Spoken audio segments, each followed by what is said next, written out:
Je vous mets en garde. J'ai entendu de nouveau commencer la petite musique de la résignation depuis un jour ou deux.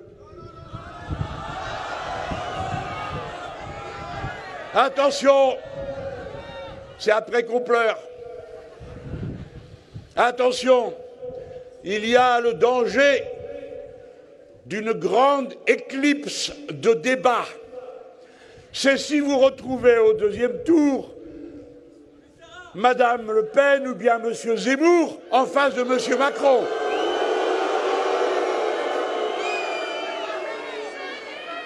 Parce que voyez-vous, si ces deux-là ont à se rencontrer, ces trois-là, ce dont nous sommes certains, c'est que nous ne discuterons pas des points sur lesquels ils sont d'accord.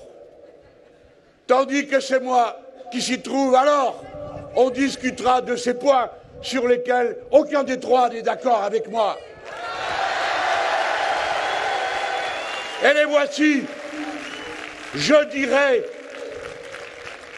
dans ce pays, le pauvre peuple est en état d'urgence sociale. Il faut bloquer les prix.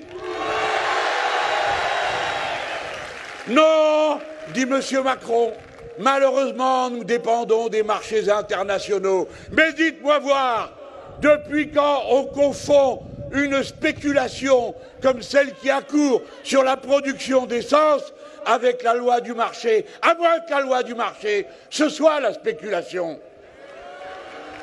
Eh bien, pourquoi cet homme qui est aujourd'hui président de l'Union européenne, pourquoi ne propose-t-il pas, pour avoir fait au moins une chose qui se remarque à tous ses collègues, de fixer un prix unique pour tout le continent européen et toute l'Union à l'essence, un prix bloqué à la baisse. Aucun producteur ne peut dire non à 450 millions de consommateurs du premier bloc qui produit et exporte du monde. Alors, si vous m'élisez, je serai le président de l'Union européenne jusqu'au mois de juillet. Et ce sera ma première proposition, de venir au secours des gens qui n'en peuvent plus et qui sont pris à la gorge. Dans l'éclipse de débat, ils ne parleront pas de l'augmentation du SMIC comme nous les proposons, nous, à l'Union populaire.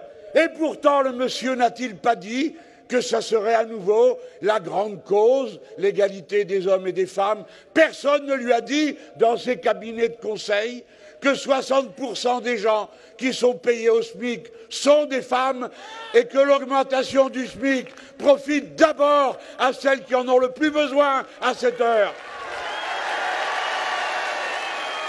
Macron a dit non, Madame Le Pen a dit non, elle qui se pique de pouvoir d'achat.